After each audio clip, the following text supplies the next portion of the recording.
آج انشاءاللہ تعالی ہم سورہ یونس کی آیت نمبر 4 پڑھتے ہیں اور اس آیت کو سمجھنے کی کوشش کرتے ہیں۔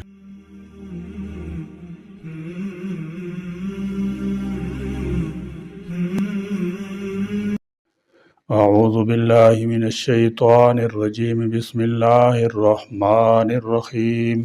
الیہ مرجعکم جمیعا وعد اللہ حقا إنه يبدأ الخلق ثم يعيده ليجزي الذين آمنوا وعملوا الصالحات بالقسط والذين كفروا لهم شراب من حميم وعذاب أليم بما كانوا يكفرون۔ إليه اسی کی طرف، مرجعکم جمیعا لوٹ کر جانا ہے تم سب کو۔ فرمایا الیہ مرجعکم جمیعا وعد اللہ حقا، اس میں قیامت یعنی سب لوگوں کے دوبارہ زندہ ہو کر اللہ کے حضور پیش ہونے کا بیان ہے۔ یہ اللہ کا پکا سچا وعدہ ہے، کیونکہ دنیا میں نیک و بد کی جزا و سزا نہ ضروری ہے نہ ممکن، نہ یہاں اس کے لیے مطلوب فرصت میسر ہے۔ اس لیے اللہ تبارک و تعالی جل شانہ ہر حال میں اپنے سچے وعدے کو پورا کرتے ہوئے تمہیں دوبارہ زندہ کر کے ایمان والوں کو انصاف کے ساتھ جزا دے گا اور کافروں کو ان کے کفر کا بدلہ دے گا۔ اگر کوئی اسے ناممکن سمجھے تو سوچ لے کہ جو ذات تمہیں شروع میں پیدا کرتی ہے یعنی عدم سے وجود میں لاتی ہے، کیا اس کے لیے یہ مشکل ہے کہ تمہارے مر جانے کے بعد تمہیں دوبارہ زندگی دے؟ اس بات سے آج تک کوئی انکار نہیں کر سکا کہ موت ایک اٹل حقیقت ہے۔ جسے زندگی ملی اسے موت سے بھی دوچار ہونا پڑا۔ جو آج زندہ ہے کل کو اسے مرنا ہے۔ موت ایک ایسی حقیقت ہے جس پر ہر شخص یہ یقین رکھتا ہے کہ اس سے دوچار ہونا اور اس کا تلخ جام پینا ضروری ہے۔ یہ یقین ہر قسم کے کھٹکے و شبہ سے بالا تر ہے، کیونکہ جب سے دنیا قائم ہے کسی نفس و جان نے موت سے چھٹکارا نہیں پایا ہے۔ کسی بھی جاندار کے جسم سے روح نکلنے اور جدا ہونے کا نام موت ہے۔ ہر انسان خواہ کسی مذہب سے وابستہ ہو یا نہ ہو، اللہ یا غیر اللہ کو معبود مانتا ہو یا نہ مانتا ہو، اس حقیقت کو ضرور تسلیم کرتا ہے کہ اس کی دنیاوی زندگی عارضی و فانی ہے۔ ایک روز سب کچھ چھوڑ کر اس کو موت کا تلخ جام پینا ہے۔ گویا موت زندگی کی ایک ایسی ریٹائرمنٹ ہے جس کے لیے کسی عمر کی قید نہیں ہے اور اس کے لیے ماہ و سال کی جو مدت مقررہ وہ غیر معلوم ہے۔ ہر فوت ہونے والے انسان خواہ وہ مومن ہے یا کافر کو موت کے بعد دنیاوی زندگی کی جزا و سزا کے مرحلے سے گزرنا پڑتا ہے، یعنی ہر فوت ہونے والے کے اس کی زندگی میں اچھے یا برے اعمال کے مطابق ہی اس کی جزا و سزا کا معاملہ کیا جاتا ہے۔ موت کے وقت ایمان پر ثابت قدمی ہی ایک مومن بندے کی کامیابی ہے، لیکن اس وقت معاہد و مومن بندہ کے خلاف انسان کا ازلی دشمن شیطان اسے راہ راست سے ہٹانے، اسلام سے برگشتہ اور عقیدہ توحید سے اس کے دامن کو خالی کرنے کے لیے حملہ آور ہوتا ہے اور مختلف فریبانہ انداز میں دھوکے دیتا ہے۔ ایسے موقع پر صرف وہ انسان اس کے وار سے بچ سکتے ہیں اور موت کے بعد پیش آنے والے مراحل میں کامیاب ہو سکتے ہیں جنہوں نے اپنی آخرت کی بہتری کے لیے دنیاوی زندگی میں مناسب تیاری کی ہو۔ وعد اللہ، وعدہ ہے اللہ کا، حقا سچا، انہو بے شک وہی، یبدأ الخلق پہلی بار پیدا کرتا ہے مخلوق کو، ثم یعید پھر وہی زندہ کرے گا اس کو۔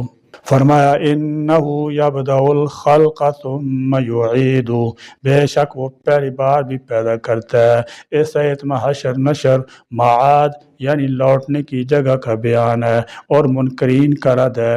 اس پر نہایت لطیف پیرائے میں دلیل قائم فرمائی گئی ہے کہ وہ پہلی بار زندگی دیتا ہے اور اعضائے مرکبہ کو پیدا کرتا ہے اور ترکیب دیتا ہے، تو موت کے ساتھ اعضاء کے منتشر ہو جانے کے بعد ان کو دوبارہ ترکیب دینا اور بنے ہوئے انسان کو فنا ہو جانے کے بعد پھر دوبارہ بنا دینا، وہی جان جو اس بدن سے تعلق رکھتی تھی اس کو اس بدن کی درستی کے بعد پھر اسی بدن سے متعلق کر دینا اس کی قدرت سے کیا بعید ہے۔ اور اس دوبارہ پیدا کرنے کا مقصود جزائے اعمال یعنی فرمانبردار کو ثواب اور گناہگار کو عذاب دینا ہے۔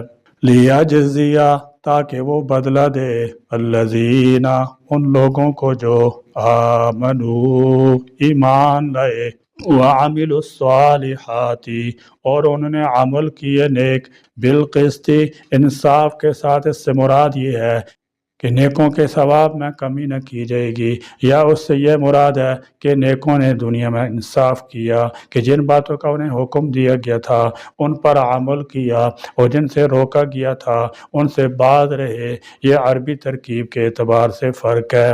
والذین اور وہ لوگ جنہوں نے کفر کیا لہم ان کے لیے شراب پینا ہوگا من حمیم کھولتے ہوئے پانی سے۔ فرمایا والذین کفروا لہم شراب من حمیم اور کافروں کے لیے شدید گرم پانی کا مشروب ہے۔ اس آیت میں جہنم کے اندر کفار کے جس مشروب کا بیان ہوا اس کی کیفیت ملاحظہ ہو۔ چنانچہ حضرت ابو ہریرہ رضی اللہ تعالی عنہ سے روایت ہے حضور اقدس صلی اللہ تعالی علیہ وسلم نے ارشاد فرمایا شدید گرم پانی ان جہنمیوں کے سر پر ڈالا جائے گا تو وہ سرایت کرتے ہوئے ان کے پیٹ تک پہنچ جائے گا اور جو کچھ پیٹ میں ہوگا اسے کاٹ کر قدموں سے نکل جائے گا، اور یہی سحر یعنی گل جانا ہے ان کے ساتھ بار بار اسی طرح کیا جائے گا۔ وعذاب اور عذاب ہوگا علیم دردناک بما کانوا بوجہ اس کے جو تھے وہ یکفرون کفر کرتے۔ قرآن کی صداقت، رسول کی رسالت اور وقوع قیامت آپس میں مربوط چیزیں ہیں، کیونکہ اس دنیا میں کتب سماویہ اور انبیاء کرام پر ایمان لانے یا نہ لانے کا بدلہ تو قیامت ہی کو ملے گا۔ حشر نشر پر ایمان لانا اسلام کے بنیادی عقائد میں سے ایک اہم عقیدہ ہے۔ اس پر ایمان لائے بغیر آدمی ہرگز مسلمان نہیں ہو سکتا۔ یہ عقیدہ اس قدر ضروری ہے کہ اس عقیدے کے بغیر انسان نہ گناہوں سے پوری طرح بچ سکتا ہے، نہ عبادت و مشقت اٹھا سکتا ہے، نہ جان و مال قربان کر سکتا ہے۔ دنیاوی سزا کا خوف یا بدنامی کا ڈر اسی وقت تک آدمی کو جرم سے باز رکھ سکتا ہے جب تک کہ ظاہر ہو جانے کا خوف ہو، اور جب کسی کو یہ یقین ہو جاتا ہے کہ میرا یہ جرم کوئی نہیں جان سکتا تو بے تکلف بڑے سے بڑے جرم کا مرتکب ہو جاتا ہے۔ صرف یہ عقیدہ آدمی کو ارتکاب جرم سے روکتا ہے کہ ہمارے تمام نیک و بد اعمال کی سزا و جزا کا ایک دن مقرر ہے اور اسی کا نام قیامت ہے، اور اس دن کا مالک اللہ تعالی ہے۔ دنیا کے اکثر بڑے بڑے عقلاء باوجود اختلاف مذہب کے اس بات پر متفق ہیں کہ اس زندگی کے بعد کوئی دوسری زندگی بھی آنے والی ہے اور اسی موت تک کا معاملہ ختم نہیں ہو جاتا، اور اس دوسری زندگی میں ہماری سعادت و شقاوت کا مدار ہماری اس زندگی کے اعمال و افعال پر ہے، جیسی کرنی ویسی بھرنی۔ تو فرمایا لوگو یاد رکھو اس دنیا میں تم جو چاہو کر لو، غلط سلط عقائد وضع کر لو، اللہ کے ساتھ شریک ٹھہرا لو، مگر الیہ مرجعکم جمیعا بالآخر تم سب کو اسی کی طرف ہی لوٹ کر جانا ہے۔ وعد اللہ حقا یہ اللہ پاک کا سچا وعدہ ہے اور اس میں کوئی شک و شبہ کی گنجائش نہیں ہے۔ ہر شخص نے رب تعالیٰ کے سامنے حاضر ہونا ہے اور اپنے اعمال و عقائد کی جواب دہی کرنا ہے۔ فرمایا ذرا اس بات پر غور غور کرو، انہو یبدأ الخلق، بے شک ابتدا میں پیدا کرنے والا وہی ہے۔ ہم دیکھ رہے ہیں کہ کائنات کی تمام چیزیں وہ کس طرح پیدا کرتا ہے۔ ثم یعید، پھر وہ اس کو دوبارہ لوٹائے گا، مرنے کے بعد وہ پھر زندہ کر کے اپنے سامنے کھڑا کر لے گا، پھر اس سے پوری زندگی کا حساب لے گا۔ فرمایا دوبارہ لوٹانے کا مقصد یہ ہے لیجزی الذین آمنوا وعملوا الصالحات بالقسط، تاکہ ایمان لانے والوں، اچھے عمل کرنے والوں کو انصاف کے ساتھ پورا پورا بدلہ ملے۔ اچھے اور برے اعمال کی جزا یا سزا اس دنیا میں بھی کسی حد تک ملتی ہے مگر مکمل طور پر نہیں، لہذا نیکی کی مکمل جزا اور برائی کی سزا تو آخرت میں ہی ملے گی، جب ہر چیز کھول کر سامنے آ جائے گی اور کوئی شخص اپنے کسی کام کا انکار نہیں کر سکے گا۔ اس دنیا میں تو بعض چیزیں پردہ میں بھی رہ جاتی ہیں اور اس دنیا کی عدالتوں سے غلطی بھی سرزد ہو سکتی ہے، مگر مالک الملک کی عدالت میں چیز نکھر کر سامنے آ جائے گی اور نہ کوئی دھوکہ دے سکے گا، نہ کوئی چیز پوشیدہ رہ سکے گی اور نہ کوئی وکیل جھوٹ موٹ ملا کر کسی کو چھڑا سکے گا۔ وہاں ہر عمل کا پورا پورا بدلہ مل کر رہے گا۔ فرمایا اسی مقصد کی تکمیل کے لیے قیامت کا آنا برحق ہے اور یہ اللہ کا سچا وعدہ ہے۔ قیامت کے روز جب لوگ اپنی اپنی قبروں سے ننگے بدن ننگے پاؤں اٹھیں گے اور اس وقت محشر کے عجیب و غریب منظر کو حیرت زدہ ہو کر ہر طرف سے نگاہیں اٹھا اٹھا کر دیکھیں گے، مومنوں کی قبروں پر اللہ تعالیٰ کی رحمت سے سواریاں حاضر کی جائیں گی، ان میں بعض تنہا سوار ہوں گے اور کسی سواری پر 2، کسی پر 3، کسی پر 4، کسی پر 10 ہوں گے۔ کافر منہ کے بل چلتا ہوا میدان حشر کو جائے گا، کسی کو ملائکہ گھسیٹ کر لے جائیں گے، کسی کو آگ جمع کرے گی۔